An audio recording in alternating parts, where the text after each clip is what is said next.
Lambda square upon 4, h का square हो जाएगा lambda square by 4 minus a कितना है हमारा 2 और b भी 2, सो 2 और ग्रेटर देन 0, सो कितना हो गया लैम्डा स्क्वायर ये 4 हो जाएगा, 4 क्रॉस मल्टीप्लाई कर दें तो lambda square minus 16 greater than 0। तो यहां पर देखिए अब क्या आ गया, अगर हमें इनइक्वालिटी को सॉल्व करना नहीं आता होगा तो हमारा आंसर नहीं आएगा फाइनल, कंसेप्ट पता होने के बावजूद भी। ठीक है, तो ये हमारा क्या आ गया, क्वेश्चन बन जाता है इनइक्वालिटी का, और इनइक्वालिटी सॉल्व करना हमें नहीं आता सपोज, तो हम आंसर नहीं निकाल पाएंगे। तो इसीलिए हमने पहले ही दिन इनइक्वालिटी की प्रॉब्लम्स बताई थी कि कैसे सॉल्व करते हैं। तो इसको सॉल्व कर सकते हैं, क्या करेंगे, इसको फैक्टराइज कर दें, ये हो जाएगा हमारा, मैं यहां लिख रहा हूं इसको, इसके factorize a square minus b square type का है, सो लैम्डा प्लस 4 और लैम्डा माइनस 4 और ये हो जाएगा ग्रेटर देन 0। तो यहां पर जो लैम्डा की वैल्यू आएंगी minus infinity,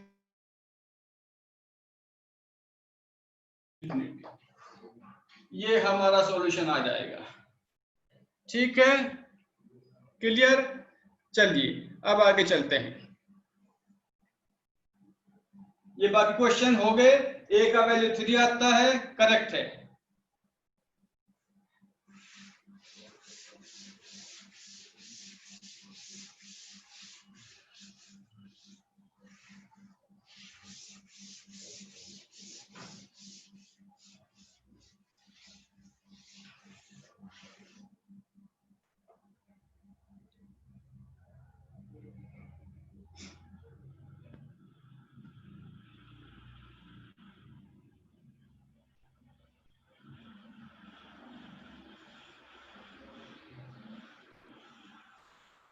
The equation of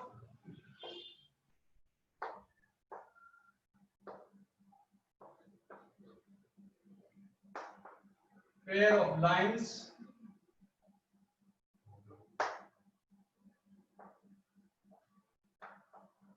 which are perpendicular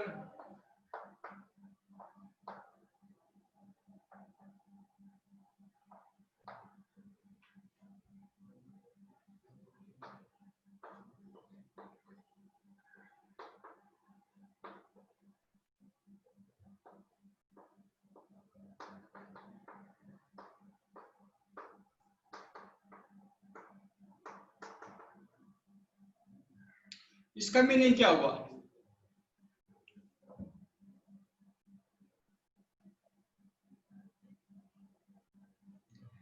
H square minus ए भी लेस देन 0 नहीं हो सकता इसमें, क्योंकि उस केस में उस वहां स्क्वायर रूट के अंदर जो क्वांटिटी है वो निगेटिव हो जाएगी, और निगेटिव नंबर का स्क्वायर रूट रियल नंबर नहीं आता, वो एक इमेजिनरी नंबर को को रिप्रेजेंट करता है, यानी कि कॉम्प्लेक्स नंबर। तो उस केस में जो रूट्स होंगे इक्वेशन के वो इमेजिनरी हो जाएंगे, जबकि क्वेश्चन में क्या कहा गया है, क्वेश्चन में कहा गया है कि रियल इक्वेशन होनी चाहिए, करेक्ट। तो इसलिए हम केवल पॉजिटिव वैल्यू उसकी लेंगे। ओके, अब यहां पर क्या कहा है, इस ये एक हमारा फॉर्मूला है, इसको याद रखना है।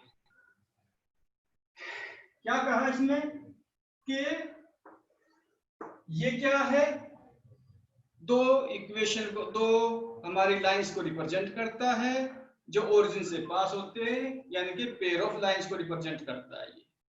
और फाइंड क्या करना है हमें, चलिए डायग्राम बनाकर मैं एक्सप्लेन करता हूं। तो ये क्या रिप्रेजेंट करता है, दो स्ट्रेट लाइन को। सपोज एक लाइन ये आ गई और दूसरी लाइन ये आ गई,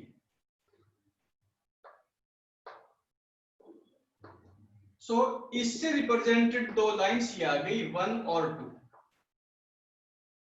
क्लियर। अब क्या कहा इसमें, हमें इन लाइन के करस्पॉन्डिंग दूसरी दो लाइन चाहिए वो लाइन कैसी है? Perpendicular to the lines represented by this. इससे इन दोनों के परपेंडिकुलर लाइन का कंबाइंड इक्वेशन चाहिए। चलिए डायग्राम की हेल्प से देखें तो क्या होगा। इस लाइन के परपेंडिकुलर लाइन का क्या हो सकती है? एक ये हो जाएगी, इसके परपेंडिकुलर ये, तो ये लाइन कौन सी थी? 1। चलिए मैंने इसका नाम रखा 1 डैश, राइट। परपेंडिकुलर को लाइन क्या हो जाएगी? वो हो जाएगी ये हो गया हमारा 2 डैश। तो इस क्वेश्चन में ये कहा है कि जो हमें इक्वेशन दी है वो किसकी है? 1 2 की, और हमें क्या चाहिए? 1 डैश और 2 डैश का कंबाइंड इक्वेशन। ठीक है, तो वो क्या होगा? So combined equation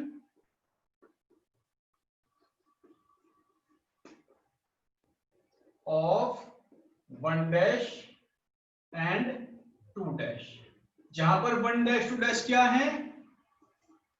1 dash and 2 dash are perpendicular to line 1 and line 2. So 1 और 2 का कंबाइंड इक्वेशन ये है, और 1 डैश 2 डैश का कंबाइंड इक्वेशन फाइंड करना है। तो उसके लिए क्या तरीका है? डायरेक्ट याद रखें, कैलकुलेशन कुछ नहीं करना है, केवल ये फॉर्मूला है, इसको हम याद रखेंगे। एक्स स्क्वायर वाई स्क्वायर के कोफिशिएंट को आपस में इंटरचेंज कर दीजिए, शफल कर दे, तो कितना हो जाएगा? ये जाएगा बी एक्स स्क्वायर, और ये हो जाएगा plus a y square equal to 0। और जो यहाँ पर एक्स वाई ये जो टर्म है, अगर यहाँ पर पॉजिटिव नंबर है तो निगेटिव कर दे, निगेटिव है तो पॉजिटिव, यानी कि एक्स वाई की जो टर्म है उसका जो कोफिशिएंट है 2h, उसका साइन चेंज कर देंगे, तो reverse the sign of this term, तो कितना हो जाएगा? -2h X Y. तो ये क्या आ गया? 1 डैश और 2 डैश का कंबाइंड इक्वेशन आ जाता है। ठीक है, समझ गए? तो इस तरीके से हम देखते ही उसका आंसर लिख सकते हैं, रिक्वायर्ड प्रॉब्लम को सॉल्व कर देंगे। फॉर एग्जाम्पल, इससे रिप्रेजेंटेड 2 लाइंस कितनी हो गई? जैसे अभी हमने क्वेश्चन लिखा था, क्या था हमारा? कोई भी क्वेश्चन ले सकते हैं। सपोज ये है x square minus 4xy plus 2y square equal to 0 या 40। सपोज ये क्या रिप्रेजेंट करता है? ये होमोजेनियस इक्वेशन है, तो 2 स्ट्रेट लाइन को रिप्रेजेंट करेगा पासिंग थ्रू ओरिजिन। और क्या करना है हमें? हम अगर ये क्वेश्चन आता है कि इनके जो परपेंडिकुलर लाइंस हैं दोनों, उनका कंबाइंड इक्वेशन बताओ, तो क्या करेंगे? सपोज ये है हमारा, ये है सपोज क्वेश्चन। ठीक है, तो क्या करना होगा हमें? X square y square coefficient को शफल कर दें। एक्स स्क्वायर कोफिशिएंट कितना है? 1, और वाई स्क्वायर का -2, तो -2 को यहां रखेंगे। सो -2 एक्स स्क्वायर, और ये प्लस का वाई स्क्वायर इक्वल्स टू 0, और जो एक्स वाई की जो टर्म है उसका कोफिशिएंट चेंज कर देंगे। केवल कोफिशिएंट चेंज, उसका जो साइन है वो चेंज होगा, न्यूमेरिकल वैल्यू सेम रहती है। तो ये कितना है हमारा? -14, तो ये जाएगा +14 एक्स वाई। तो ये क्या रिप्रेजेंट करता है? इसके परपेंडिकुलर 2 लाइंस को रिप्रेजेंट करता है। ठीक है, तो life is easy. Clear?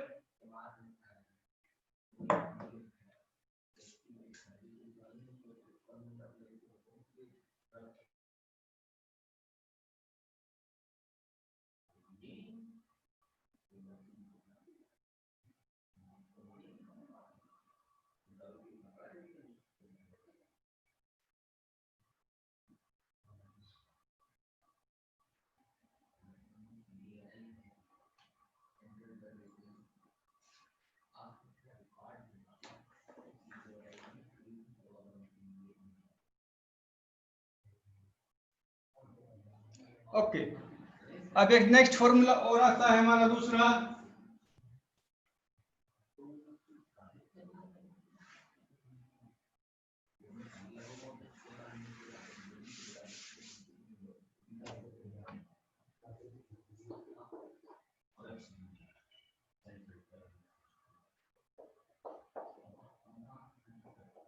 the equation of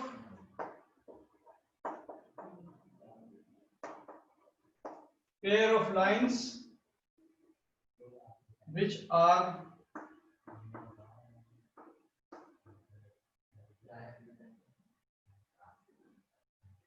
reflection in x-axis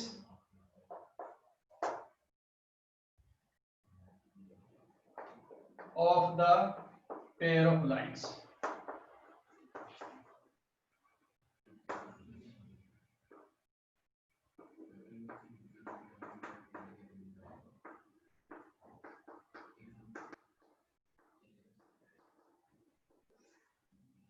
इसका मीनिंग क्या हुआ, चलिए डायग्राम से एक्सप्लेन करते हैं।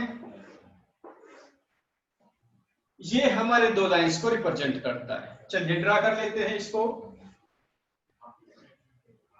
एक लाइन ये आ गया और एक लाइन हमारा ये आ गया।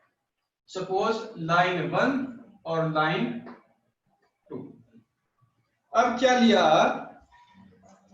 अब कह रहे हैं कि इन दोनों, ये क्या है हमारा एक्स एक्सिस,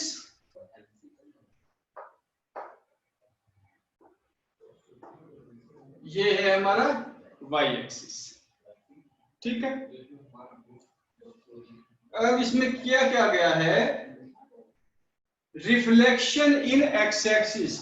अगर ये जो लाइन है लाइन 1, इसका एक्स एक्सिस में रिफ्लेक्शन देखें तो इसका इमेज कहां दिखाई देगा, इसको मान लिया हमने मिरर एक्स एक्सिस को। जब इसको मिरर मान लिया, ये जो पोर्शन है ये कहां जाएगा, ये आ जाएगा यहां पर। और एक जो लाइन 1 का ये पोर्शन है ये कहां दिखाई देगा हमें, यहां पर। सो एक्चुअली 1 का रिफ्लेक्शन एक्स एक्सिस में ये आ गया 1 सिमिलरली ये लाइन 2 है, इसका रिफ्लेक्शन कहां दिखाई देगा हमें, इसका रिफ्लेक्शन दिखाई देगा यहां पर, ये आ गया हमारा 2 तो क्या किया गया है, 1 और 2 कंबाइंड इक्वेशन ये है, 1 और 2 का कंबाइंड इक्वेशन फाइंड करना है। तो क्या होगा, ये मैं पिंक से लिख रहा हूं 1 2, तो पिंक से ही उसका आंसर आ जाएगा। तो इसमें क्या करते हैं, जो बीच की टर्म है केवल उसका साइन चेंज कर देंगे। ए जो बाकी टर्म है, फर्स्ट टर्म थर्ड पार्ट ऐसे रहेगा, इसका केवल साइन चेंज, प्लस है तो माइनस कर देंगे, माइनस है तो प्लस कर देंगे। तो 1 और 2 का कंबाइंड इक्वेशन कितना आएगा, ये इक्वेशन किसका है, ये हमारा लाइन 1 और लाइन 2 का कंबाइंड इक्वेशन ये है। और क्या चाहिए, 1 और 2 का कंबाइंड इक्वेशन क्या आ जाएगा, ax² plus by² equals to 0, और ये यहां पर कितना आएगा माइनस, बस ये हो जाता है, ठीक है।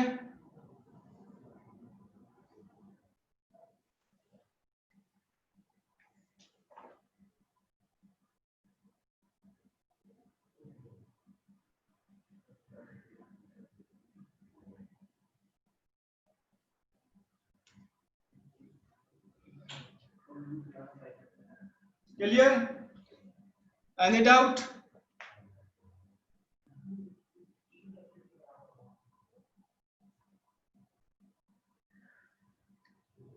Okay.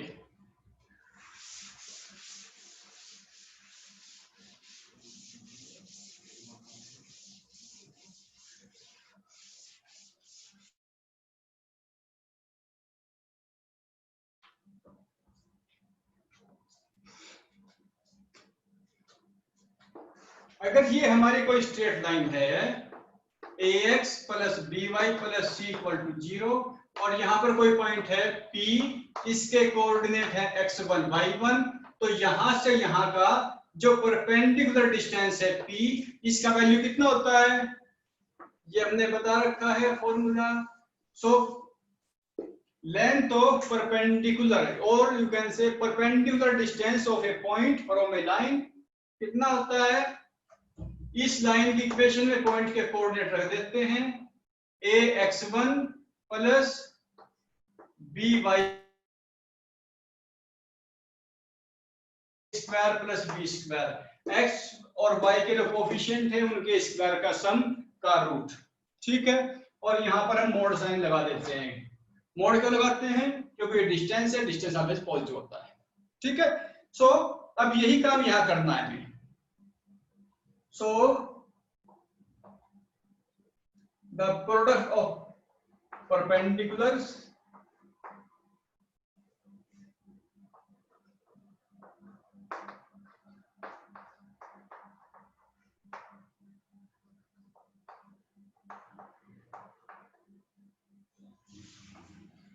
on the pair of lines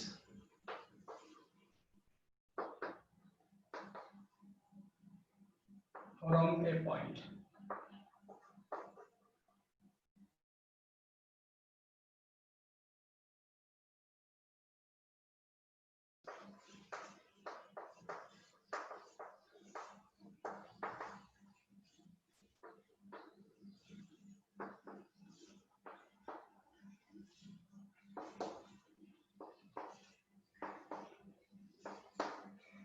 So इसका मीनिंग क्या हुआ कि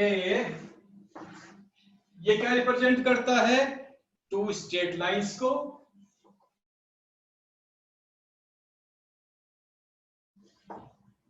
चलिए ये लाइन आ गई सपोज, और एक लाइन हमारा क्या आ गया, ये आ गया, और यहां पर सपोज कोई पॉइंट है,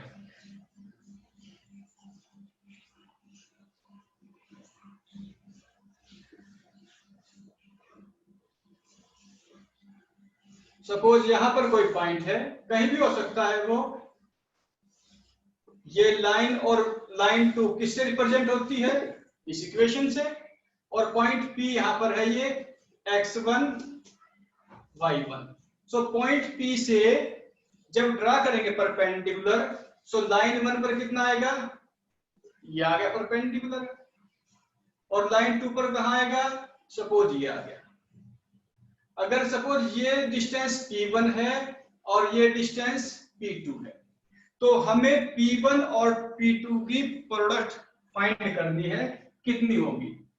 सो प्रोडक्ट ऑफ परपेंडिकुलर्स, तो परपेंडिकुलर P1 है, परपेंडिकुलर P2 है, P1 P2 कैलकुलेट किया और उनको मल्टीप्लाई कर दिया। तो क्या करना है, या तो ये करें कि इसकी इससे रिप्रेजेंटेड दोनों लाइंस का सेपरेट इक्वेशन फाइंड करें, और इस पॉइंट से एक डिस्टेंस निकाला पहली लाइन का, दूसरी लाइन का डिस्टेंस, और मल्टीप्लाई कर दो इस फॉर्मूले को यूज करते हुए। अदरवाइज क्या करना है, हमें एक डायरेक्ट फॉर्मूला भी है, उसकी हम हेल्प ले सकते हैं। ठीक है,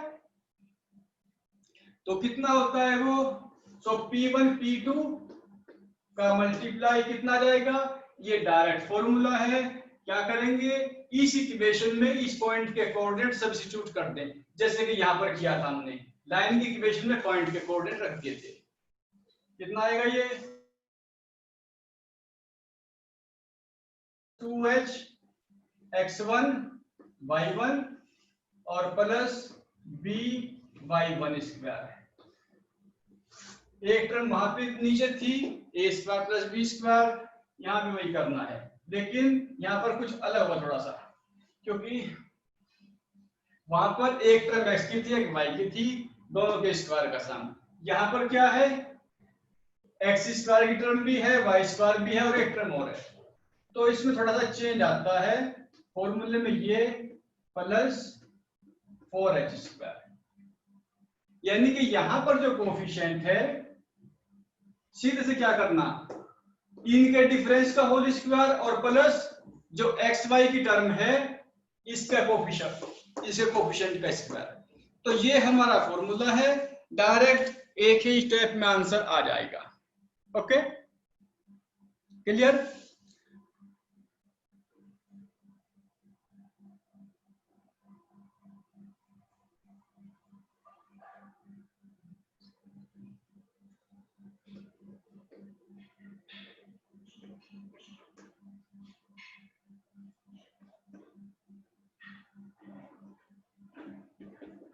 चलिए, ये क्या रिप्रेजेंट करता है? दो स्ट्रेट लाइन को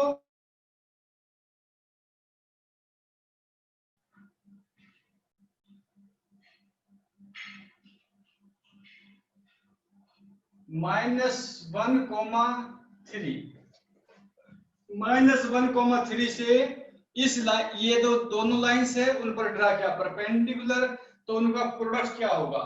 product of perpendiculars from this point on the pair of lines कितना होगा बताइए कैलकुलेशन करके।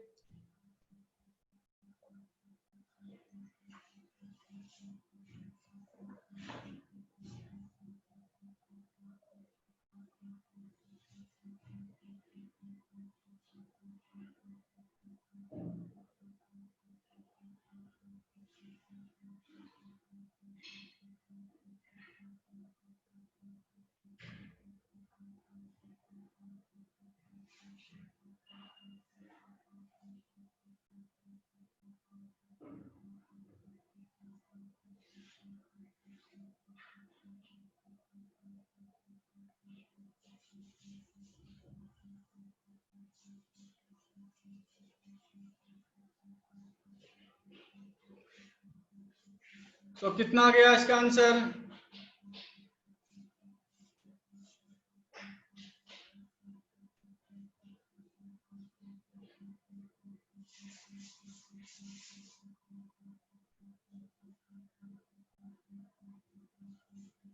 सॉल्व नहीं किया अभी तक, कितना छोटा सा कैलकुलेशन है, जल्दी बताइए कितना आएगा।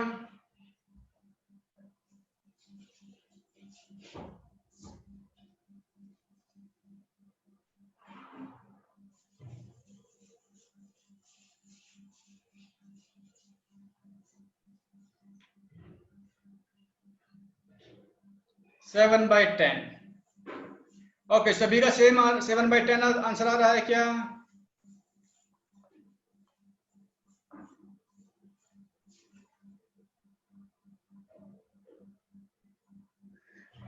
ओके, दो स्टूडेंट का आंसर मैच कर रहा है, बाकी का डिफरेंट आ रहा है। सो आई थिंक 37/50 तो डेफिनेटली रॉन्ग है ये।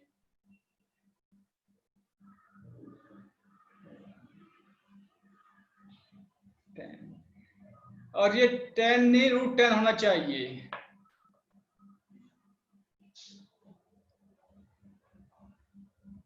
हाँ, ये √50 वाला आंसर ठीक लग रहा है। ओके चलो, ये बेसिक कैलकुलेशन है बिल्कुल। तो क्या करना हमें?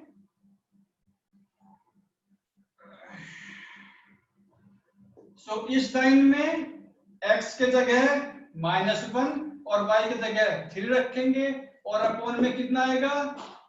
इसका और इसके माइनस का स्क्वायर यानी कि 1 और इसका होल स्क्वायर।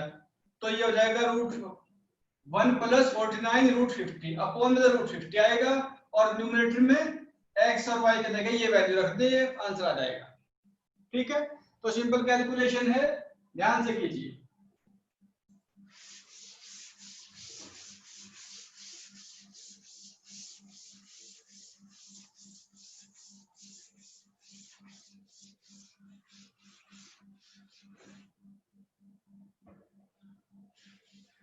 अभी तक हमने क्या किया था?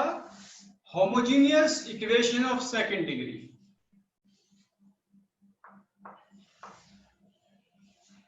Homogeneous equation of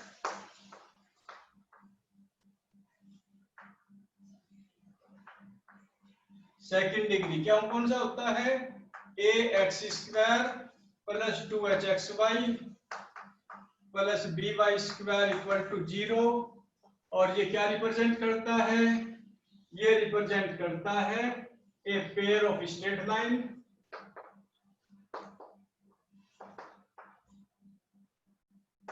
through origin.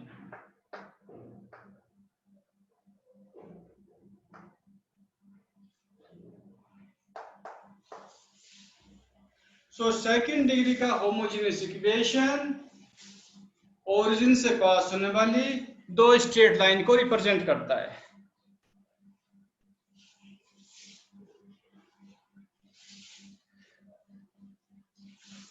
Okay चलिए, क्या क्वेश्चन था? 2x स्क्वायर माइनस 7xy और plus 3y square equal to 0 और पॉइंट कितना था हमारा? -1,3। So product of perpendiculars from this point on the pair of lines is given by, क्या करना पड़ेगा इस इक्वेशन में? एक्स वाई को -1 और 3 से रिप्लेस कर दीजिए respectively. So 2 -1 whole square -7 -1 3 plus 3 और 3 square upon root a minus b। a कितना है 2 और b कितना है 3, तो 2 - 3 होल स्क्वायर प्लस ये कितना है, ये 2h की वैल्यू है, 2h इक्वल टू -7, तो 4h स्क्वायर कितना हो गया 49 हो गया ना, क्योंकि यहां पर कितना है a minus b whole square plus 4h square. So 4h square कितना आ गया 49, ये 1 स्क्वायर माइनस है पॉजिटिव हो जाएगा। सो 2 और प्लस 21 और प्लस 27 अपॉन रूट 1 प्लस 49, ये कितना हो गया हमारा 27 और 2 और 21, तो ये हो गया 50 और अपॉन में कितना है रूट 50, तो इसे कह सकते हैं रूट 50 या फिर 5 रूट 2। रूट 50 को सिंप्लीफाई करने के बाद रूट 50 ठीक है, करेक्ट आंसर इज रूट 50। तो रूट 50 को हम चाहे ये लिखें, ये डिपेंड करता है ऑप्शन किस फॉर्म में दिया गया है क्वेश्चन में। ठीक है, क्लियर? तो सिंपल कैलकुलेशन है हमारी। चलिए आगे चलते हैं।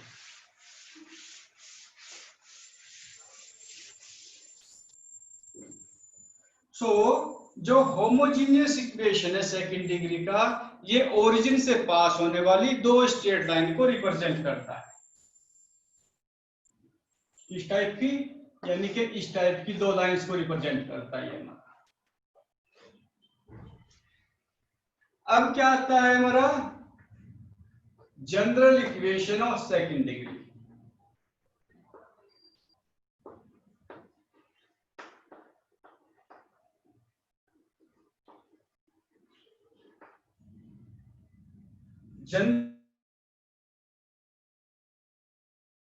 चलिए यहां पर लिख देते हैं इसको,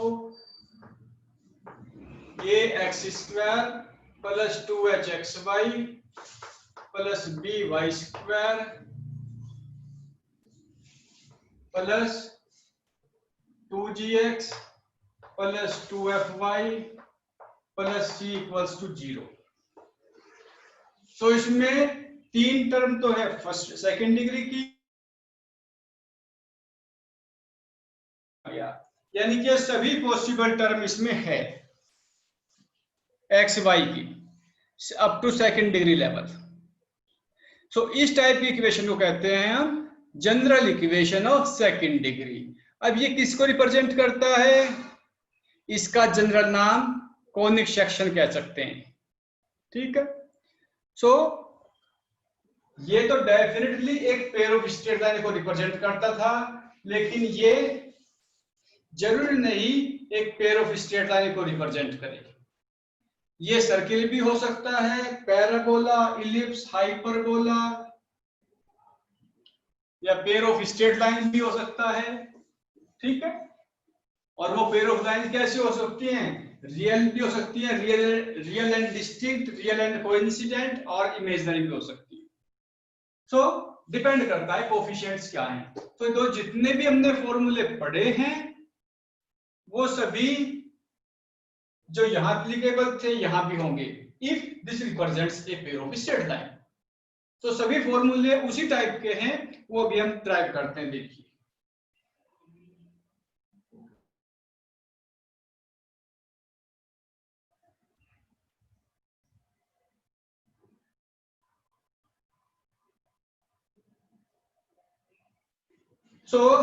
चलिए अभी हमें क्या है, chapter pair of straight line का है। तो हम पहले क्या देखेंगे कि अगर ये इक्वेशन एक पेयर ऑफ स्ट्रेट लाइन को रिप्रेजेंट करती है तो किस सिचुएशन में कोफिशिएंट्स किस टाइप के होने चाहिए। तो कंडीशन लिख रहा हूं। So general equation of second degree represents a pair of straight line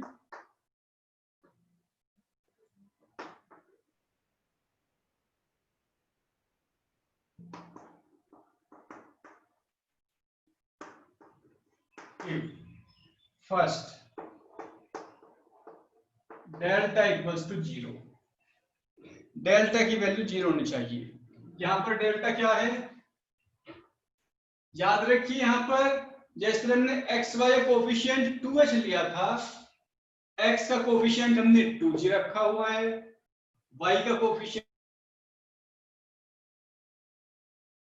लेंगे वो थोड़ा इजी फॉर्म में होते हैं, ठीक है। चलिए तो डेल्टा इक्वल टू 0 और डेल्टा का मीनिंग क्या है, यहां पर ABCD सभी को आती है ना। तो ये कौन से जो कोफिशिएंट हमने इस तरीके से लिए हैं कि लाइफ इजी से दिखाई दे कुछ। चलिए डेल्टा निकालना है हमें। सो A B C ये एक डिटरमिनेंट है 3/3 का, A B C और F G H और फिर यहां से F G और H। तो ये हमारा डिटरमिनेंट डेल्टा है।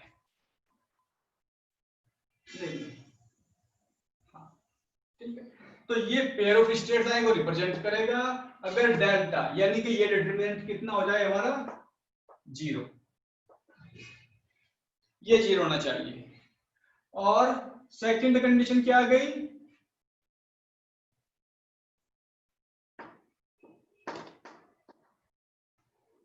देखिए याद कैसे रखेंगे, ये आसान तरीका है। ये क्या है 2/2 का एक पार्ट लिया हमने इसका, h² माइनस AB, ये क्वांटिटी पॉजिटिव होनी चाहिए। सेकंड में कितना आ गया h² माइनस AB ग्रेटर और इक्वल टू 0। थर्ड कंडीशन कितनी आ गई, अब ये ले लीजिए f² माइनस BC, ये भी पॉजिटिव होना चाहिए।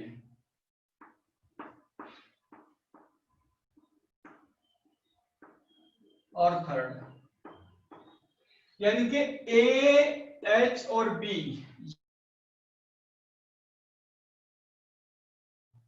ABC और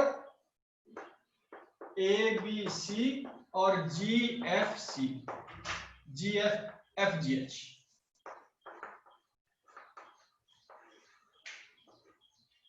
तो एक कंडीशन तो हमारे डेल्टा की है और एक एक कंडीशन इन तीनों पर आती है। तो h² minus AB greater than 0, f² minus BC greater equal to 0 और थर्ड कितना आ गया G² माइनस G पर देखिए G कैसे मिलता है, G² यहां से यहां से मिलता है, तो बीच वाले इस कॉलम को और इस रो को हटा दीजिए, तो G² माइनस AC, ये भी पॉजिटिव होना चाहिए। सो 1 3 और एक ही हमारी 4, ये 4 कंडीशन है। तो उस केस में ये general equation of second degree दो रियल लाइन को रिप्रेजेंट करेगा, उनका कंबाइंड इक्वेशन होता है, ठीक है।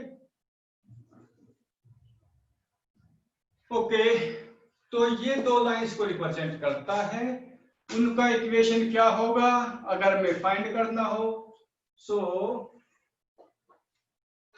General equation of second degree, अगर ये चारों कंडीशन सेटिस्फाई होंगी तो this represents a pair of straight line end of course they need not pass through origin, वो कहीं से भी जा सकती है। यानी कि अगर उनको ड्रा करें हम, सो ये कोई दो लाइन हो सकती है, एक लाइन ये, दूसरी लाइन ये, इनका इंटरसेक्शन पॉइंट कहां पर होगा हमें नहीं पता, एक्चुअली में पता है, अभी हम बताएंगे। ये होमोजेनियस इक्वेशन था, ये कहां काटती थी? ओरिजिन से काट पास होती थी, तो दोनों का point of intersection always origin था। लेकिन ये जनरल इक्वेशन है, इसका पॉइंट ऑफ इंटरसेक्शन कैसे निकाल लेंगे उसको देख लेते हैं। पहले भी कंडीशन आ गई हमारी, उसके बाद इस तरह से कोई भी दो लाइन ये रिप्रेजेंट करता है, they intersect somewhere in X Y plane और of course they will be parallel, क्योंकि ये हमारी इंटरसेक्टिंग हो गई। अगर ये दो लाइन को रिप्रेजेंट करता है तो दोनों लाइन हमारी इस तरह से हो जाएंगी, या फिर दोनों लाइन ओवरलैपिंग भी हो सकती है, तीनों केस पॉसिबल है। और इमेजिनरी वाला केस इस केस में रूल्ड आउट हो जाता है। तो अगर ये चारों कंडीशन सेटिस्फाई होंगी तो उस केस में इससे रिप्रेजेंटेड लाइंस हमेशा रियली होंगी। अगर ये फुलफिल नहीं होती है तो in that case the two lines represented by this may be imaginary. Okay, so इसके बाद क्या करना है? Point of intersection. चलिए पहले ये निकाल लेते हैं कि अगर ये दो लाइंस को रिप्रेजेंट करता है तो वे दोनों लाइन किस पॉइंट पर काटती हैं, उनका पॉइंट ऑफ इंटरसेक्शन क्या है। जैसे कि इस एग्जांपल में लिया यहां पर, तो इस पॉइंट के कोऑर्डिनेट क्या होंगे? So point of intersection of the two lines represented by this equation.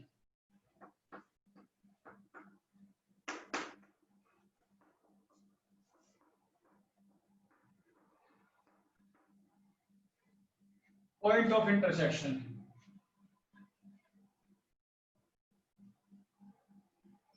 तो इसका पॉइंट ऑफ इंटरसेक्शन मान लिया सपोज x, y, ठीक है। चलिए फिर कुछ और रख लीजिए, लैम्बडा में रख लीजिए, व्हाट एवर इट इज। तो इसके दो मेथड हैं। अगर मैं यहां पर इस डिटरमिनेंट पर आ जाइए, अब मैं एक बार फिर लिखता हूं इस डिटरमिनेंट को, A B C F G H F G H, ठीक है। सो ये हमने डिटरमिनेंट, ये पॉइंट ऑफ इंटरसेक्शन जो है लैम्बडा म्यू, इसकी वैल्यू हम निकाल लेते हैं। क्या करना है? इस थर्ड रो को भूल जाइए, इसको भूल जाइए, केवल ये जो दो फर्स्ट रो हैं यही हमें याद करना है। सो क्या होगा?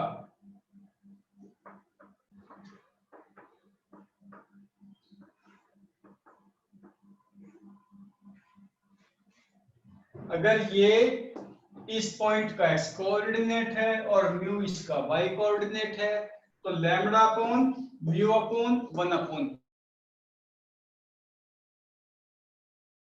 तो एक मेथड पढ़ा था हमने, तीन मेथड पढ़े हुए थे। अगर इस टाइप की कोई इक्वेशन है a1x plus b1y plus c1 equal to 0 और a2x plus b2y plus c2 equal to 0, ये दो लाइंस को रिप्रेजेंट करती हैं, दो इक्वेशन, और इनका पॉइंट ऑफ इंटरसेक्शन चाहिए। तो क्या करेंगे, कैसे फाइंड करते थे? तीन मेथड हैं। एक तो हमारा cross multiplication. So cross multiplication method में क्या होता है, यही करते थे ना हम, कि x upon y upon 1 upon x upon कितना आएगा, इसको एलिमिनेट करो, b1 c2 minus b2 c1,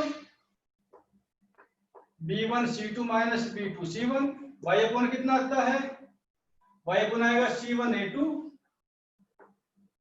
minus c2 a1 और 1 अपॉन कितना आएगा, इसको भूल जाइए, a1 b2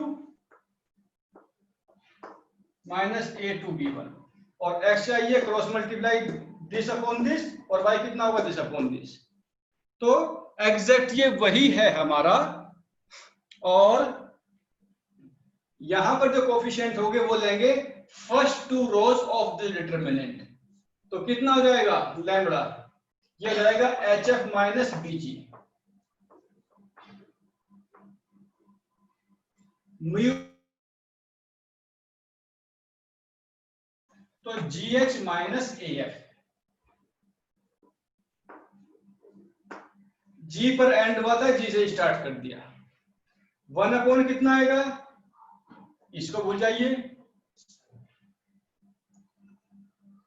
1 अपॉन पहले कितना था HF minus BG GH minus AF और इसके बाद कितना कर दिया AB माइनस H स्क्वायर। तो ये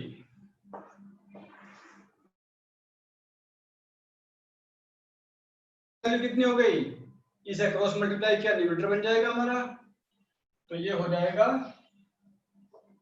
HF minus BG upon AB minus H square और सेकंड कितना आ जाएगा GH minus AF upon AB minus H square. तो ये हमारा क्या आ गया, इन दोनों लाइंस का पॉइंट ऑफ इंटरसेक्शन। ठीक है, तो केवल इस डिटरमिनेंट से याद रखिए, ये आसान है, याद नहीं रखना में ये रिजल्ट, जहां कहीं भी हमें जरूरत पड़ेगी ये डिटरमिनेंट बनाया और सिंपल कैलकुलेशन इस तरह कर ली। फॉर्मूला याद रखोगे तो कुछ आगे पीछे हो जाएगा, भूल जाओगे, तो इस तरह ड्राइव करके हम कैलकुलेशन कर सकते हैं इसकी।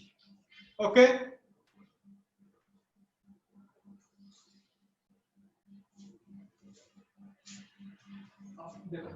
नहीं 100 रुपए सर उसमें से खर्च हो गए हैं, वो मैं आपकी बात नहीं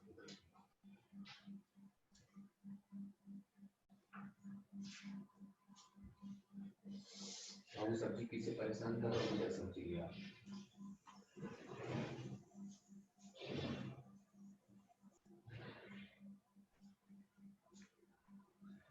ओके चलिए नेक्स्ट,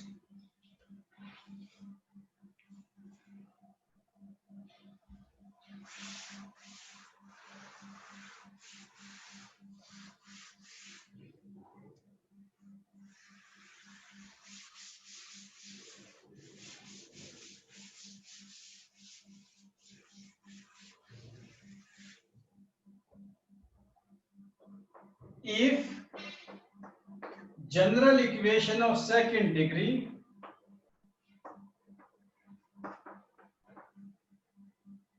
यानी कि ये इक्वेशन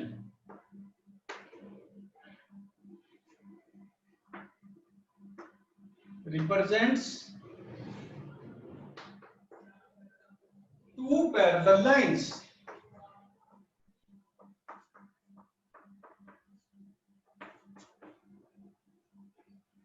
इससे जो दो लाइन मिल रही है हमें, अगर वो पैरेलल है, इट मीन एक लाइन ये है दूसरी ये, ठीक है, वो कहीं भी इंटरसेक्ट नहीं कर रही है, तो उसके लिए कंडीशन क्या है, अगेन डेल्टा। ये डेल्टा हमारी बहुत प्रॉब्लम को सॉल्व करेगा। ठीक है, तो a upon h is equals to h upon p equals to g upon f, यानी कि अपॉन कर दीजिए यहां पर, तो कितना हो जाएगा a upon h must be equal to h upon p and must be equal to,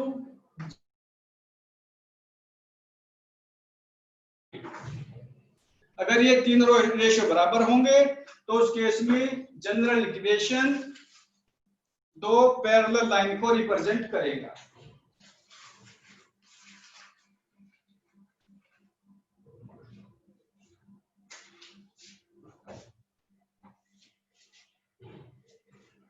okay, चलिए इसने दो पैरेलल लाइन को रिप्रेजेंट किया, कंडीशन ये आ गई। अब ये बताओ, तो अगर ये पैरेलल लाइन है, इनके बीच का डिस्टेंस कितना है? इनके बीच का डिस्टेंस भी तो होगा ना कुछ, वो कितना होगा? तो यहां पर the distance between the two parallel lines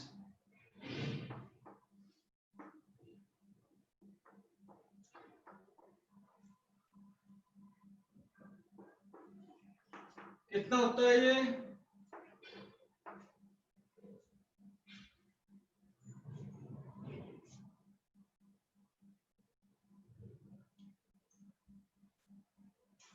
two times ji square minus A C upon A into A plus B.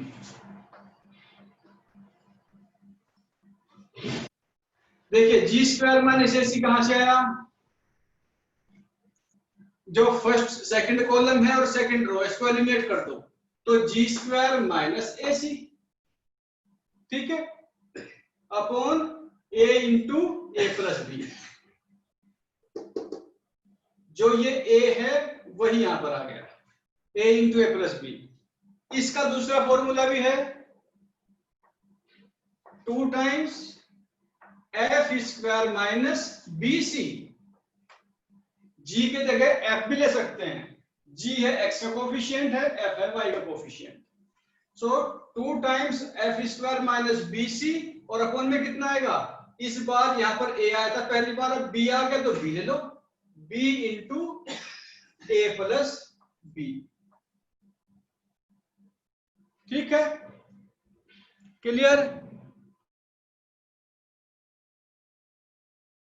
फॉर्मूले हैं, कोई भी यूज कर सकते हैं, जो भी चाहो।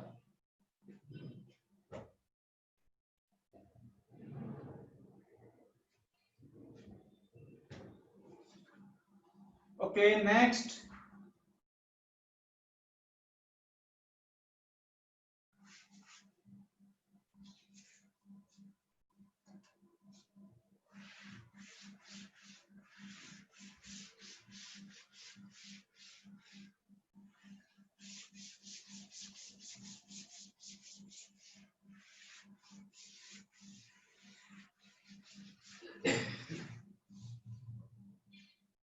एक बार फिर वापस चलते हैं।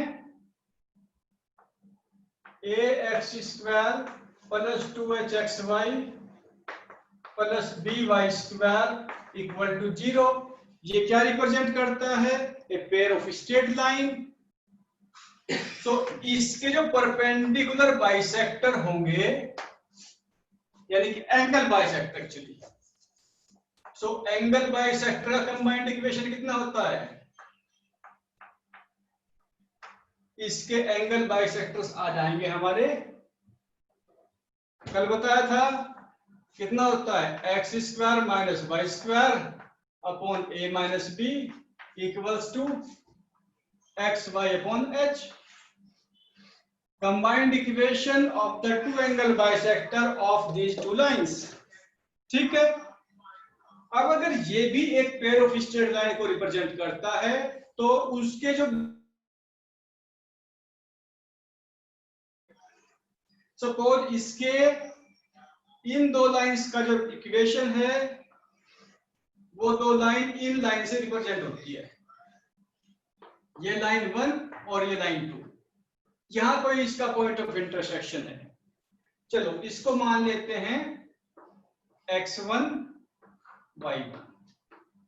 So this represents to straight line 1 and 2 and their point of intersection is x1 y1। इसका फॉर्मूला भी बता चुके हैं हम कैसे कैलकुलेट करते हैं।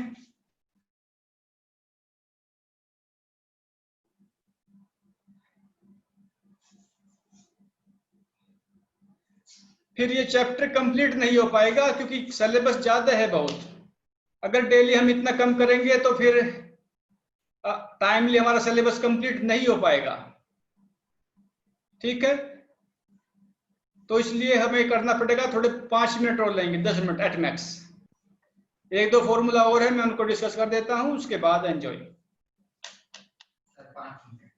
जस्ट 5 मिनट्स मोर।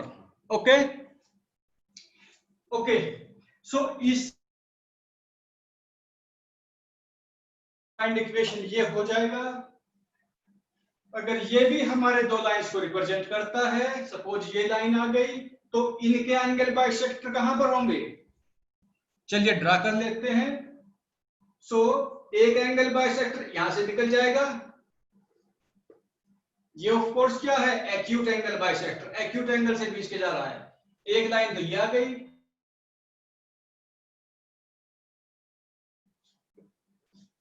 सो इन दोनों के दो एंगल बाइसेक्टर ये और ये आ गए, और ऑफ कोर्स ये दोनों एंगल बाइसेक्टर भी कैसे होंगे? आपस में परपेंडिकुलर। चलिए अब हमें क्या करना है? B1 एंगल बाइसेक्टर 1 और ये B2, इनका कंबाइंड इक्वेशन फाइंड आउट करना है। तो कैसे करेंगे? अगर ओरिजिन था तो ये आ गया, अब फॉर्मूला बिल्कुल उसी टाइप का है, तो क्या करेंगे? लेकिन इसको चाहे तो मैं एक बार फिर लिखता हूं फॉर्मूले को। अगर मैं इस फॉर्मूले को ये लिख दूं, x माइनस 0 होल स्क्वायर, यहां पर x minus 0 whole square minus y minus 0 whole square upon a square, a minus b, minus b है स्क्वायर माइनस b स्क्वायर, क्या कंफ्यूजन आ रही है? a minus b, a minus b और minus equals to x minus 0, ये x है, x को मैं x माइनस 0 कर सकता हूं, और ये y माइनस 0 अपॉन h। तो इस फॉर्मूले को ये भी लिखूं तो डजंट मैटर, तो लेकिन यहां पर ये 0 का मतलब क्या हुआ? ये 0 रिप्रेजेंट करता है उनका point of intersection given line का, ठीक है। और वो पॉइंट ऑफ इंटरसेक्शन क्या है? 0 0 ओरिजिन। लेकिन यहां पर पॉइंट ऑफ इंटरसेक्शन क्या है? x1 y1। तो इसी की तर्ज पर क्या लिख सकते हैं? तो जो हमारा कंबाइंड इक्वेशन होता है, कंबाइंड इक्वेशन ऑफ बाइसेक्टर्स, क्या हो जाएगा हमारा? x minus x1 whole square minus y1 whole square upon a minus b, और equals to x minus x1 y minus y1 upon h। तो ये फॉर्मूला एग्जैक्ट इसी टाइप का है। अगर इनका पॉइंट ऑफ इंटरसेक्शन ओरिजिन हो गया तो ये उसी में कन्वर्ट हो जाएगा, तो उसका जनरल केस ये आ गया, ठीक है। तो x1 y1 हमारे वो हमें कैलकुलेट करके में निकालना पड़ेगा पहले। आपको बुला रहे हैं क्या?